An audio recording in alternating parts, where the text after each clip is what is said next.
రాహుల్ గాంధీపై బండి సంజయ్ చేసిన కామెంట్స్కు MP Chamala Kiran counter ఇచ్చారు. గతంలో గుజరాత్లో నరేంద్ర మోడీ పారాచూట్ నాయకుడిగా వచ్చిన సీఎం అయ్యారన్నారు. అమిత్ షా, మోడీ ఇద్దరు బిల్లా రంగాలు దేశాన్ని భ్రష్టు పట్టించారని మండిపడ్డారు. రాజ్యాంగ సంస్థలను జేబు సంస్థలుగా చేసి పరిపాలిస్తున్నారని ఫైర్ అయ్యారు. ప్రధాని అయ్యే అవకాశాలు వచ్చినా ప్రజల కోసమే రాహుల్ గాంధీ పనిచేశారన్నారు చామల కిరణ్ కుమార్. దేశానికి రాహుల్ గాంధీ గారు గ్రహణమని, ప్రధానమంత్రి అనేది కుటుంబం ఆస్తి కాదు, రాహుల్ గాంధీ గారు ప్రధానమంత్రి కాడు అని చెప్పి ఏదో జ్యోతిష్యం చెప్పినట్టు మాట్లాడడానికి ప్రయత్నం చేశాను.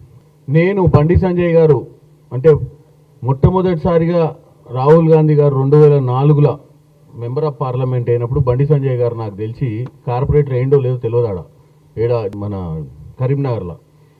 బండి సంజయ్ గారికి వాస్తవంగా బీజేపీలో ఉన్నటువంటి నాయకుల గురించి కూడా ఏమైనా ఐడియా ఉందో లేదో నాకు తెలియదు.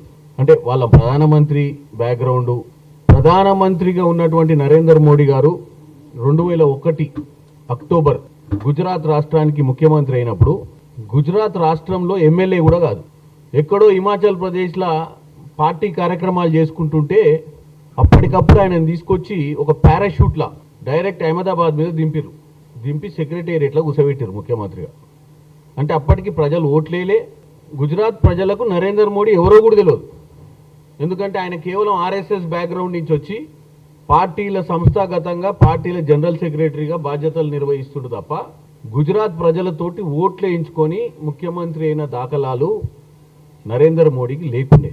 మరి ఈ దేశ ఫస్ట్ గుజరాత్ రాష్ట్రానికి ముఖ్యమంత్రిగా ఉండి తర్వాత ప్రధానమంత్రి అయి ఇద్దరు బిల్లా రంగడు ఎవరు అమిత్ షా, నరేంద్ర మోడీ ఇద్దరు కలిసి భారతదేశానికే గ్రహణం పట్టించి ప్రజాస్వామ్యాన్ని కూని చేయడం, ప్రజాస్వామ్యంలో సామ వేద దండోపాయాలు ప్రయోగించి ఎట్టి పరిస్థితుల అధికారంలో ఉండాలని ప్రతిపక్ష పార్టీలు వాళ్ళకు పొత్తులేని పార్టీలను కూడా జేబు సంస్థలు, సిబిఐ, ఈడీ లాంటి సంస్థలతోటి భయపెట్టించి మరీ ఇలా అధికారం చెలాయిస్తారు.